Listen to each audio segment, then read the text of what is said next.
నుంచి ఎక్కడి నుంచి పోతుంది అనేది తెలిస్తే అది వాళ్ళు అసలు చెప్పడం లేదు. ఎంత దాకా పోతుంది, బిట్ ఎంత పోతుంది అనేది ఎవరిది చెప్పడం లేదు. వచ్చిర్రమ్మంటే మీ దగ్గరికి వచ్చిర్రా ఏమంటారు? వచ్చారు. వాళ్ళు ఇదే అంటున్నారు. ఇల్లు ఎవరిది ఏమి చెప్పటం లేదండి. ఈళ్ళది పోతుంది, ఈళ్ళు పోవట్లేదు. ఇప్పుడు ఆంటీ వాళ్ళది ఇది ఉంది. ఇక్కడ నుంచి మీ బిట్ ఇక్కడ దాకా ఉంటుందండి. తర్వాత నెక్స్ట్ పోతుంది అని చెప్పటం లేదు. ఓన్లీ ఇవ్వటల్లా. ఇస్తే మాకు కొంచెం ధైర్యంగా ఉంటుంది కదా. వాళ్ళు అసలు ఎక్కడి నుంచి రాసుకుని పోతున్నారు అంటున్నారు. 3 రోజులు వారం రోజుల నుంచే చెప్తున్నారు కానీ మాకేం గుండెల్లో దడొస్తుంది. ఎప్పుడు వచ్చి మిషన్లు వచ్చి తీసుకుపోతారా అని. పిల్లలము వాళ్ళందరం ఉంటాం కదా. పిల్లలు ఎక్కడ పోవాలి, ఏం చేస్తాం చెప్పండి. లోన్లు తీసుకొని కట్టుకున్న వాళ్ళం ఉన్నాం, రూపాయి జమ చేసి కట్టుకున్న వాళ్ళం ఉన్నాం. మేము ఎక్కడ పోవాలి ఇప్పుడు? తీసుకుంటే ఎవరిని చేసి ఎత్తుకొచ్చుకొని మేము కట్టుకోలేము. మేము బాగా చెప్తే కొనుక్కున్నాము. రిజిస్ట్రేషన్ ఏంది, కరెంట్ బిల్లు కడుతున్నాం, వాటర్ బిల్లు కడుతున్నాం, ప్రతి ఒక్కటి ఉంది మా దగ్గర. ఎవరిదైతే మేము ప్రభుత్వాన్ని గుంజుకొని కట్టుకోలే కదా. ఎట్లా రిజిస్ట్రేషన్ చేసిండు? అప్పుడు చేసినప్పుడు ఎట్లా చేసిండు? ఎట్లా కరెంట్ బిల్లు కరెంట్ మీటర్లు ఎట్లా ఇచ్చిండు? ఇవన్నీ ఎట్లా చేసిండు? ఇప్పుడు నాది నేను ముసిని చేస్తా అంటే ఉన్న ప్రజలందరూ ఎక్కడ పోవాలి?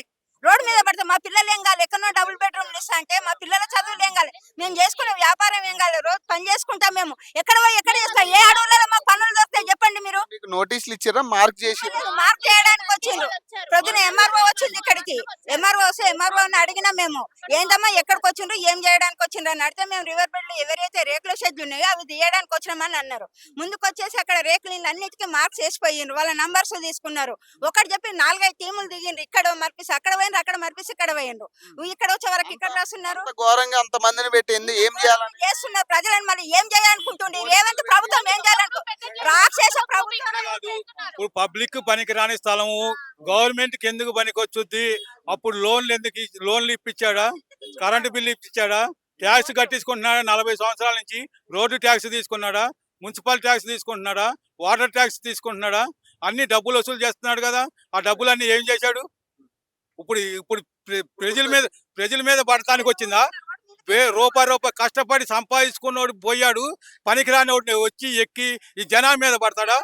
జనాల మీద పడి ఏం చేస్తాడు? ఇప్పుడు సుందరీకరణ అంటాడు. ఇప్పుడు సుందరీకరణ ఏం చేస్తాడు? వీళ్ళు వస్తే డబ్బులు కడతాడు, ట్యాక్సులు తీసుకోవట్లేదా? మా డబ్బులతో బతుకుతున్నాడు ఆడు. వాళ్ళు గవర్నమెంట్ వాళ్ళు మా డబ్బులతో బతుకుతున్నారు. మమ్మల్ని బయటపడేసి ఏం చేస్తాడు? పోలీసులు తీసుకొచ్చి మరి ఎవరు నమ్మమంటారు చెప్పండి? ఎవరిని నమ్మంటారు? గవర్నమెంట్ నే నమ్మకపోతే గవర్నమెంట్ వాళ్ళు ఇచ్చింది గవర్నమెంట్ వాళ్ళు ఇచ్చేసి 2023 డిసెంబర్ దాకా బాగానే ఉంది. మేము మంచాళ్ళమే. ఎప్పుడు ఓట్లేసిన దాకా, ఓట్లేసిన తర్వాత 2024 ఫిబ్రవరి దాకా బాగానే ఉంది. ఆయనకి ఎక్కడ పోయేసరికి ఇక్కడ అప్పుడు ఎందుకు ఆక్రమణ అనే మాట ఎందుకు వస్తుంది? అక్రమదారులని ఏం మాట? ఇప్పుడు అక్రమదారులు ఎట్టవుతాం? ఏది తీసుకున్నావు? ఇప్పుడు నేను ఒక వాటి అడుగుతానండి, వేరే గవర్నమెంట్ ల్యాండ్ ఏదైనా తీసుకొచ్చి మాకు తహసీల్దార్ లేదా కోర్టును మాకు రాసి ఇవ్వండి, మేము రిజిస్ట్రేషన్ డబ్బులు కడతా ఉంటే ఇస్తారా? ఇవ్వరు కదా. ఆక్రమణ దేన్నంటారు? రిజిస్ట్రేషన్ కూడా అవ్వవు కదా ఆక్రమణ నిజంగా అయితే. బ్యాంక్ లోన్లు అవ్వవు. ఇప్పుడు నేను ఒకవేళ అడుగుతానండి, వేరే కంపెనీని అడుగుతాను, హైకోర్టుని అడిగాను, ఇస్తారా? ఇవ్వరు కదా. అది ఇవ్వనప్పుడు ఇది ఇచ్చినప్పుడు అది లీగల్ అనే ఇచ్చింది. మీరు లీగల్ అనే కదా ఇచ్చింది. మరి గవర్నమెంట్ నమ్మక మేము ఎవరిని నమ్ముతాం?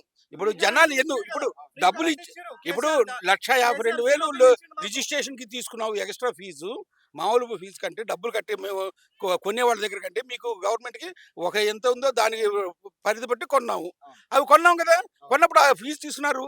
మరి ట్యాక్స్ కడుతున్నాం, పేరు రాసుకోవడానికి మార్చుకోవడానికి దానికి ఫీజు తీసుకున్నారు. మ్యూటేషన్ చేసుకోవడానికి ఫీజు అడిగారు.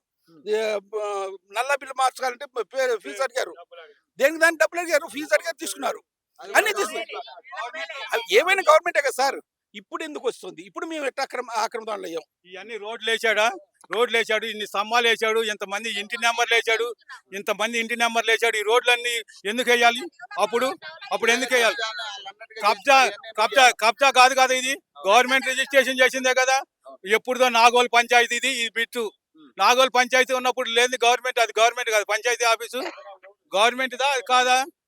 గవర్నమెంట్ ప్రభుత్వమా రాక్షస ప్రభుత్వమా? ఇది రేవంత్ రెడ్డిది బ్రిటిష్ ప్రభుత్వమా లేకపోతే రాక్షస ప్రభుత్వం అవుతుందా? ప్రజలను ఇంత నరకం చేస్తుండు వాడు.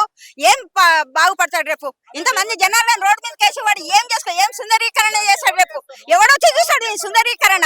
ఉన్న ప్రజలు రోడ్డు మీదకి వేసుకోండి. వీళ్ళందరూ ప్రజలు కాదా? మేమందరం చూడమ్మా మూసిని, ఎన్నడూ నీళ్ళు వచ్చింది లేదు మాకు ఇక్కడ. మున్సిపల్ ఆఫీస్ కి ఓట్ల కోసము దీనికోసం ఓట్లు అన్నిటికి మొన్నే మేము రోడ్లు కూడా వేయించుకున్నాము. అప్పుడు మరి రోడ్లు ఎందుకు వేశారు? శాంక్షన్ ఎందుకు చేశారు? చేయాల్సినంత అవసరం ఎందుకు? రోడ్డు వేసుకోవడం నెల కూడా కాలే మాది. మరి రోడ్డు ఎట్లా వేశారు? శాంక్షన్ లేనప్పుడు, ఇల్లు లేనప్పుడు రోడ్డు ఎట్లా పడుతుంది మాకు? రోడ్డు పడదు కదా, మరి రోడ్డు ఎట్లా వచ్చింది? మాకు ఓట్లు ఎట్లా వచ్చినాయి? మరి మున్సిపల్ ఆఫీస్ కి ఓట్ల కోసం వచ్చారు, BJP ఓట్లకు వచ్చారు, అన్నిటికీ ఓట్లకు వచ్చారు. ఓట్ల నెంబర్ లో మేము ఉన్నాము. మరి ఓట్ల నెంబర్ లో మేము ఉన్నప్పుడు మా ఇల్లు మాకు ఎందుకు ఉండదు? జనాభా లెక్కల్లో కూడా ఇదే అడ్రస్ ఉంటుంది. అన్ని అవి ఉంటాయి. అదే ఇప్పుడు రేవంత్ రెడ్డి అన్నదమ్ములకి వాళ్ళకి స్టే ఇచ్చింది కోర్టు, దుర్గం చెరువు కాడ స్టే ఇచ్చి దాన్ని ఆపమని చెప్పింది. అదే మరి మాకు నోటీసులు ఇవ్వలేదు. అదే నోటీస్ మాకు ఇస్తే మేము కూడా స్టే తెచ్చుకుంటాం కదా. నువ్వు ఇప్పుడు నలుగురు వేసుకొచ్చి మా దగ్గరకు వచ్చి నువ్వు బఫర్ జోన్ అక్కడ ఉంది, ఇక్కడ ఉంది, ఇక్కడ ఉంది అని చెప్పి నలుగురు వేసుకొచ్చినావు. మరి అదే మరి మా దగ్గరకు వస్తే మేము మీతో కొట్లాడాలి కదా. ఇన్ని సంవత్సరాల నుంచి గవర్నమెంట్ ఉంది కదా, ఇన్ని సంవత్సరాల నుంచి కనపడకపోతే ఈ 6 నెలలకు ఇవన్నీ వచ్చినాయా? ఇవన్నీ 6 నెలలుగా వచ్చినాయా? అప్పుడు ఈ 40 సంవత్సరాల నుంచి ఉన్నోడికి లేదు కానీ 6 సంవత్సరాలు ఉన్నోడికి ఎట్లా 6 నెలలోడికి ఎట్లా వచ్చింది ఇవన్నీ? తెలంగాణ గవర్నమెంట్ వాళ్ళకి తెలీదా అండి? ఇంత ముందున్న కాంగ్రెస్ వాళ్ళకి ఒక్కళ్ళకే తెలుసు. ఇంత ముందున్న కాంగ్రెస్ వాళ్ళందరూ కళ్ళు మూసుకున్నారండి.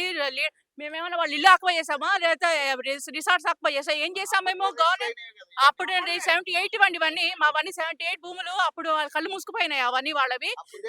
అప్పుడు ఇదే గవర్నమెంట్ గా, అప్పుడు 78 అంటే కాంగ్రెస్ గవర్నమెంటేగా.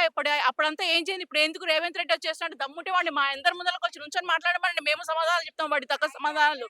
ఒక పక్కనేమో ప్రజాపాలన ఏదో చేసేస్తాది చెప్తాను. ఒక పక్క ఏ ప్రజాపాలన ఇదండి? ప్రజాపాలన అందరు మా అందరు సవాల్ మీద కట్టమనండి వాడి బిల్డింగ్లు. ఏం చేసిండు సార్ ప్రజాపాలన? ఎవరికి ఏం చేసిండు? అది ఆర్టీసీకి ఎందుకంటే వాడికి ఇంత డబ్బులు జేబులో వేసుకోవచ్చు అని చెప్పనే ఉద్దేశంతో అది ఏం చేస్తున్నాడు? ఆడవాళ్ళకి ఫ్రీ అని చెప్పని మగవాళ్ళ దగ్గర డబుల్ తీసుకొని చేస్తున్నాడు. ఆడు ఏం చేస్తున్నాడు?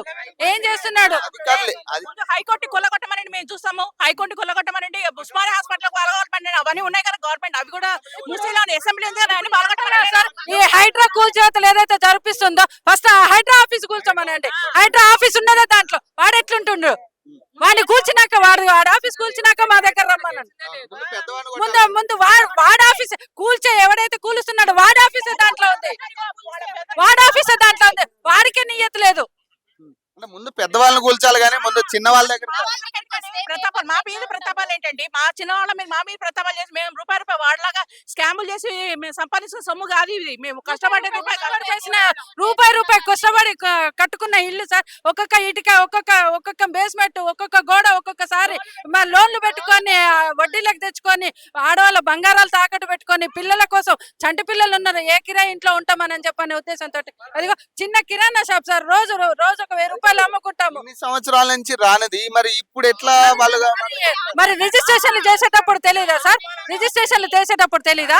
ట్యాక్సులు కట్టించుకునేటప్పుడు తెలీదా? గవర్నమెంట్ వాళ్ళే కదా. అది ఆ గవర్నమెంట్ కి వీళ్ళకి సంబంధం లేదా? మరి వీళ్ళ గవర్నమెంట్ ఉన్నప్పుడే కదా మేమందరం కొనుక్కున్నది. కాంగ్రెస్ గవర్నమెంట్ ఉన్నప్పుడే వాళ్ళు ఎందుకు ఇచ్చారు సార్? కరెంటు బిల్లులు, కరెంటు కనెక్షన్లు ఎందుకు ఇచ్చిండ్రు? నల్లాలు ఎందుకు ఇచ్చిండ్రు? రోడ్లు ఎందుకు వేసిండ్రు? అంటే రోడ్లు వీటికి కమిషన్లు కావాలి కాబట్టి అన్ని పనులు చేయించాలి. మరి ఇప్పుడు కూడా నెల క్రితం కూడా ఇక్కడ రిజిస్ట్రేషన్లు అయినాయి సార్. ఇదే సర్వే నెంబర్లో రిజిస్ట్రేషన్లు అయినాయి. మరి వాళ్ళ పరిస్థితి ఏంటి? అసలు రిజిస్ట్రేషన్ ఎందుకు చేస్తున్నారు? మీరు బాగా పనికిరాను, ఉన్నాయే పనికిరావు అన్నప్పుడు కొత్త రిజిస్ట్రేషన్ నువ్వు ఎట్లా చేస్తున్నావు? నీకు అంత కక్కుర్తి, నీకు ఏం పడి దొర్లుతావా? నీ సంసారం చేస్తావా? ఆ మూసిలో పడి ఏం దొర్లుతావా? ఏం చేస్తావు? అధికారులు వచ్చి ఏం చెప్తా ఉన్నారు అంటే మార్క్ చేస్తాను అంటున్నారా, లేకపోతే ఏంటంటే మీకు ఆల్టర్నేటివ్ చూపిస్తానా? ఏం చెప్తా ఉన్నారు వాళ్ళు? కిందకున్న వాళ్ళే మార్కింగ్ చేసి మీకు డబుల్ బెడ్రూమ్లు ఇస్తాము అని చెప్పని అంటున్నారు. ఎవరికి కావాలి సార్ డబుల్ బెడ్రూమ్? మేము రూపాయి కష్టపడి కట్టుకున్న ఇల్లు ఎక్కడో ఇచ్చి అసలు మాకు ఆ డబుల్ బెడ్రూమ్లు అవసరం లేదు సార్. కాదు ఇండ్లలో ఉన్న వాళ్ళని రోడ్ల మీద వేసి నువ్వు షెల్టర్ కల్పించేది ఏంటి? రోడ్ల మీద ఉన్న వాళ్ళకి షెల్టర్ కల్పించు. ఇండ్లలో ఉన్న వాళ్ళని రోడ్డు మీదకి వేసి నువ్వు కాపాడేది ఏంటి? ఒక పక్కనేమో ఇళ్లలో ఉంటే మేము కూల్చమని చెప్తా ఉన్నారు, మళ్ళీ ఒక పక్కనేమో మరి ఇట్లా నోటీసులు ఇచ్చారు అనేది. మరి సార్ మీడియాలో మాట్లాడేది ఒకటి, వాళ్ళు ఇచ్చే స్టేట్మెంట్లు ఒకటి, లోకల్ గా ఫిజికల్ గా జరిగేది ఒకటి. ఇక్కడ ఎటువంటి వరద కనీసం ఓ 200 సంవత్సరాల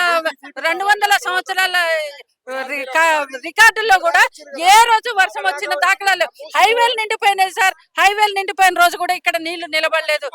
ఒక్క చుక్క 5 నిమిషాలలో ఎంత పెద్ద వర్షం వచ్చినా కూడా FTL అంటున్నారు, బఫర్ జోన్ అంటున్నారు. అసలు వాళ్ళకు ఒక క్లారిటీ లేదు వాళ్ళకి.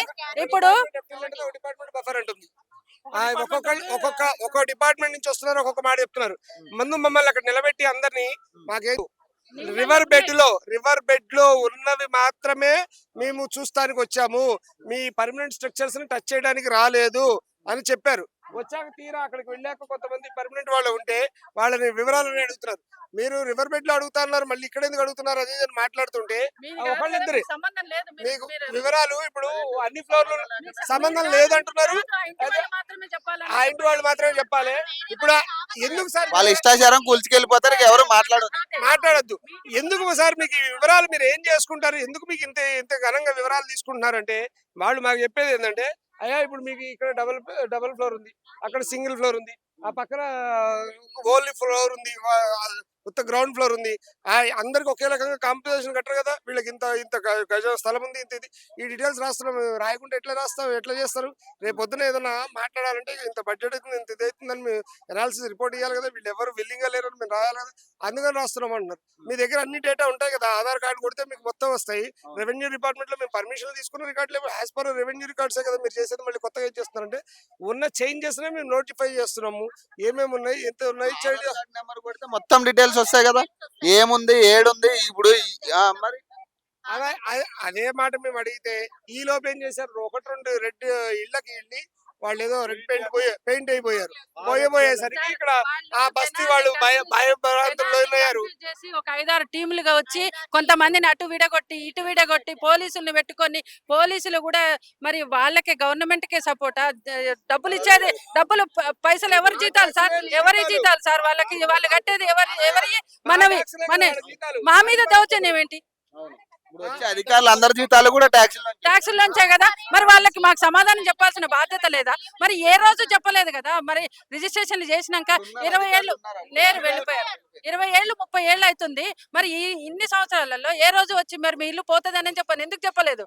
ట్యాక్స్లు ఎందుకు కట్టించుకున్నారు? మీ దగ్గర మొత్తం రిజిస్ట్రేషన్ ఫార్మ్స్ ఉంటాయి కదా, మొత్తం డాక్యుమెంట్స్ అవి కూడా చూడట్లేదు వాళ్ళు, ఏవి చూడట్లేదు. వాళ్ళకి ఏది అవసరం లేదు సార్. ఆ గూగుల్ డ్రోన్ సర్వే ఏదో ఎప్పుడో వాడెవడో తాతలు ముత్తాతలు చచ్చిన నాటి సర్వే అంట ఏదో ఆ రోజు 1956 కాదు సార్, మొన్న చెప్పడం 1313 అప్పుడు నవాబుల కాలంలో ఉన్న చెరువులట, కుంటలంట, మూసి అంట. 1300 సంవత్సరంలో నవాబులు ఎప్పుడైతే ఉన్నారో మరి అప్పుడు పాపులేషన్ ఎంత సార్? ఇప్పుడు పాపులేషన్ ఎంత? మరి ఆ తర్వాత వచ్చిన మీ ప్రభుత్వాలు ఉన్నాయి కదా, మరి వాళ్ళు ఎందుకు రిజిస్ట్రేషన్లు చేసిండ్రు? ఒకసారి అటు చూద్దాము అక్కడ కూడా పరిస్థితి. అంటే ఒకసారి అంటే ప్రధానంగా ఈ మూసీ సుందరీకరణ అనే ఒక అంశాన్ని ముందు పెట్టి పేదల్ని ఇబ్బంది పెట్టే ప్రయత్నం అయితే చేస్తా ఉన్నారు గవర్నమెంట్ నుంచి కూడా. ఎందుకంటే హైడ్రా అనేది స్థానికంగా గతం నుంచి మనం చూస్తూనే ఉన్నాం. ఒక చోట ఒక రకంగా మాట్లాడుతున్నారు, ఒక చోట ఒక రకంగా మాట్లాడుతున్నారు. పెద్దవాళ్ళ ఇల్లు కూడా నోటీసులు ఇచ్చారు, మరి వాటికి సంబంధించి ఇప్పటికీ సమాధానం లేదు. మరి ఇవన్నీ క్వశ్చన్ చేస్తా ఉన్నాం మనం, దీనికి సంబంధించి మాట్లాడుతూ ఉన్నాం. చాలా చెరువుల దగ్గర పెద్ద వాళ్ళ ఫామ్ హౌస్లు కూడా చూపించినాం, మరి వాటి సంగతి ఏం లేదు. కానీ వీళ్ళకి అంటే దాదాపు రిజిస్ట్రేషన్ చేయించుకునే వీళ్ళ దగ్గర 40 సంవత్సరాల నుంచి 50 సంవత్సరాలు అవుతా ఉంది. మరి ఈ మూసీ సుందరీకరణ అనేది ఇప్పుడు ఎట్లా వచ్చింది? అసలు వీళ్ళు క్వశ్చన్ చేసేది అదే. మాకు రిజిస్ట్రేషన్ చేసిన వాళ్ళు గవర్నమెంట్ అధికారులే. సో మరి రిజిస్ట్రేషన్ చేసినప్పుడు మరి వాళ్ళకి తెలియదు అన్నట్టుగా మాట్లాడుతూ ఉన్నారు. మరి గతంలో కూడా కాంగ్రెస్ గవర్నమెంట్ హయాంలోనే మేము రిజిస్ట్రేషన్లు చేయించుకున్నాం. మరి ఇటీవల కూడా కొన్ని రిజిస్ట్రేషన్లు అయినాయి ఈడ. మరి ఇదంతా కూడా మూసీ నది ఇది మొత్తం కూడా. దీనికి సంబంధించి వాళ్ళు చెప్పేది ఏంటంటే, ఇప్పుడు అటు మనం ఇందాక మాట్లాడిందేమో మనం మాట్లాడింది రామంతపూర్ ఏరియా. సో ఇటు పక్క నాగోల్ ఏరియాలో కూడా వాళ్ళు కూల్చివేతలు చేస్తామంటూ కూడా వాళ్ళు మాట్లాడుతూ ఉన్నారు. ఈ బెల్ట్కి సంబంధించి ఏదైతే అక్రమ నిర్మాణాలు, లేకపోతే వాళ్ళు చెప్పేది ఏదో FTL బఫర్ జోన్ అని ఏదని అంటున్నారో, ఇవన్నీ కూడా మరి రిజిస్ట్రేషన్లు జరిగినాయి. అదే గవర్నమెంట్ అండర్లో రిజిస్ట్రేషన్ చేసారు. ఇప్పుడు కూడా ఇటీవల కూడా రిజిస్ట్రేషన్లు జరిగినాయి అని చెప్తా ఉన్నారు స్థానికులు కూడా.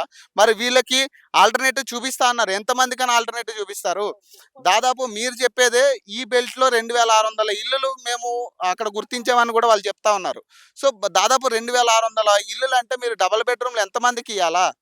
ఇక్కడ ఇవన్నీ కూల్చేస్తే మరి ఎటుపోతారు వీళ్ళందరూ? వీళ్ళకి ఆల్టర్నేటివ్ చూపియకుండా వచ్చి కూల్చేస్తామంటే మరి శని ఆదివారాల్లో మీరు పెట్టుకునే అంతా కూడా కోర్టుకెళ్ళే పరిస్థితి కూడా పేదలకు ఉండదు. మరి ఏదైతే ఇప్పుడు మల్లారెడ్డి విషయం గానీ, లేదంటే ఫాతిమా కాలేజ్ విషయంలో కూడా అది మొత్తం డైరెక్ట్ కాలువలోకే ఉంది అది. మరి దాని పరిస్థితి ఇప్పుడు దాకా మీరు మాట్లాడిన పరిస్థితి ఉంది దీని గురించి. మీరే ఒక ఈవెంట్‌లో మాట్లాడుతున్నారు. మేము ఒకటే అన్నట్టుగా మీరు మాట్లాడుతా ఉన్నారు. మరి పేదల ఇల్లు కూల్చేస్తే మరి వీళ్ళు ఏడకపోతారు? దాదాపు 40-50 సంవత్సరాల నుంచి ఉంటున్న పరిస్థితి ఇదంతా. విత్ రిజిస్ట్రేషన్ పేపర్స్ కూడా వాళ్ళు చూపిస్తా ఉన్నారు. ఇప్పటికి కూడా ట్యాక్స్ కడతా ఉన్నారు గవర్నమెంట్‌కి. మరి వీళ్ళందరూ ఎటుపోతారు? అది మునిగినా కానీ వాటర్ ఇక్కడ వరకు అయితే రావు. ఎన్ని అడుగులు లోతుందో చూడండి. ఇగో ఇది వాకింగ్ ట్రాక్ సార్. ఇది వాకింగ్ ట్రాక్ సార్. మీరు చూస్తున్నారా మధ్యలో కాలిబాట లాగా అనిపిస్తుందా? కాలిబాట లాగా అనిపిస్తుంది వాకింగ్ ట్రాక్. దాని కింద 7 అడుగులు 8 అడుగులు కింద ఇక్కడ ఉంది. అక్కడ పోతే ఇంకా 10 అడుగులు కిందకు ఉంది. ఇక్కడ నుంచి 50-60 అడుగులు హైట్ లో ఉంటే ఇది వచ్చి మునుగుతుంది. ఇది FTL అంటే ఏమన్నా వినదగ్గ మాటేనా సార్?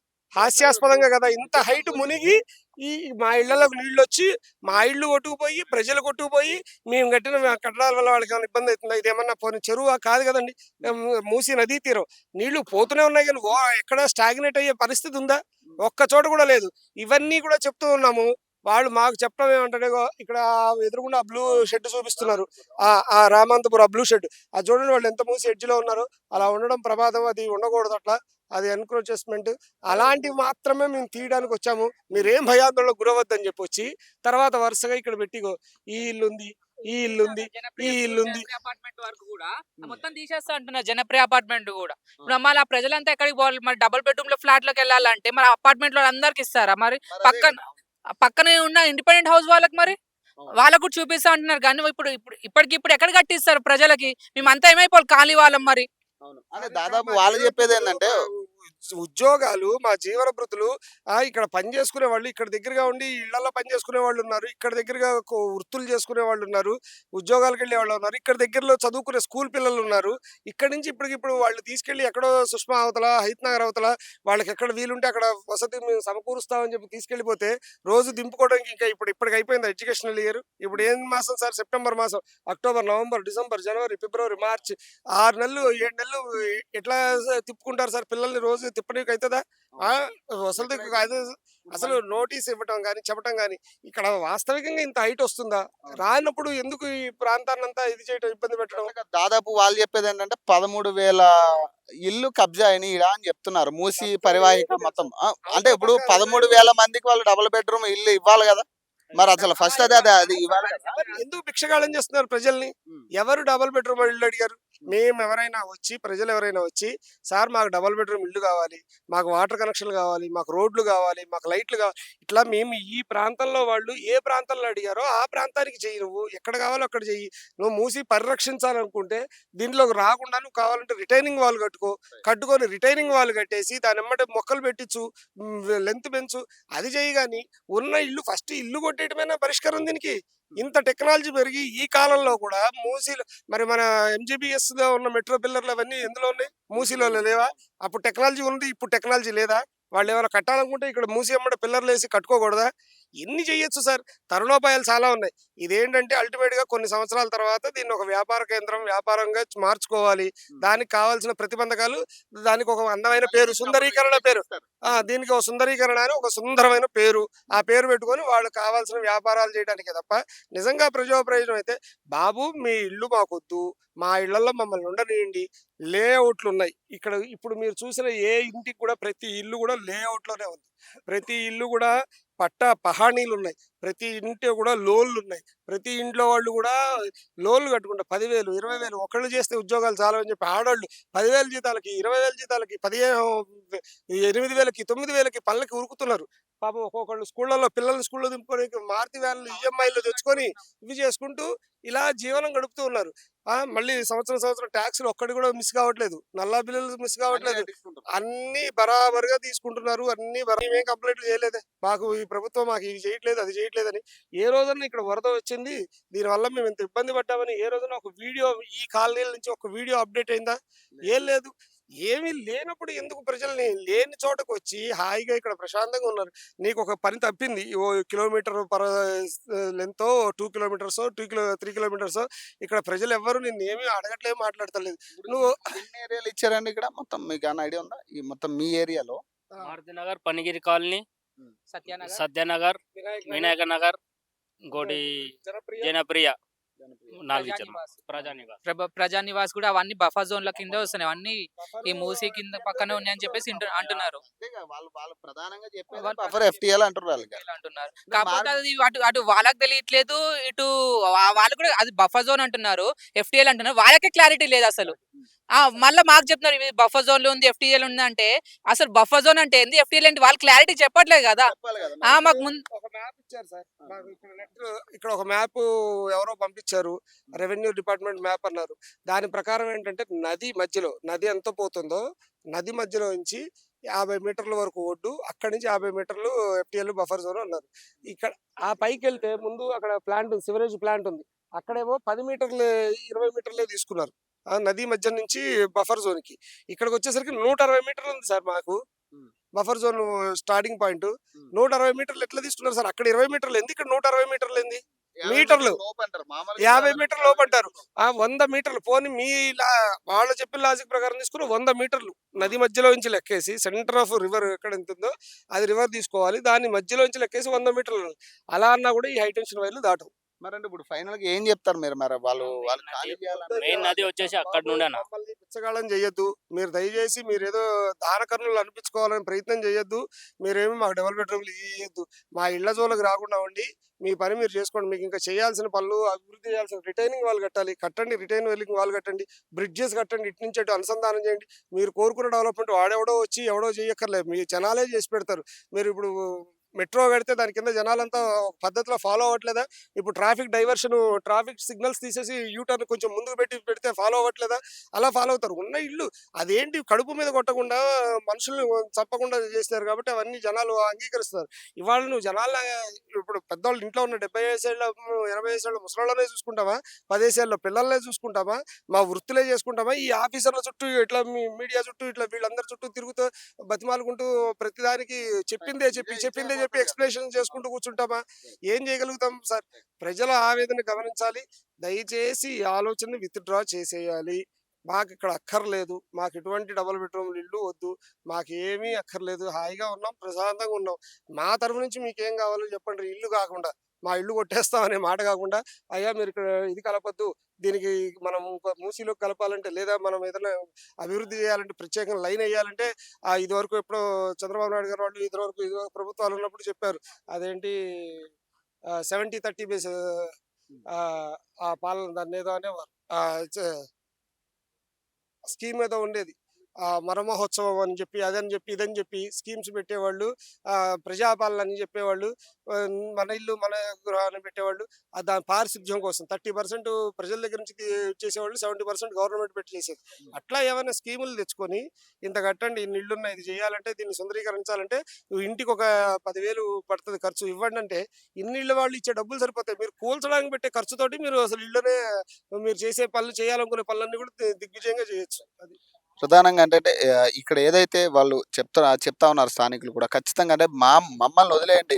ప్రధానంగా అంటే చూడొచ్చు మనం, అది మూసీ రివర్ అయితే వాళ్ళు చెప్పే ప్రకారం అయితే అది మూసీ రివర్ అయితే అక్కడికి ఇక్కడికి చాలా డిఫరెన్స్ ఉంది. మొత్తం వీళ్ళకి దానికి చాలా డిఫరెన్స్ ఉంది.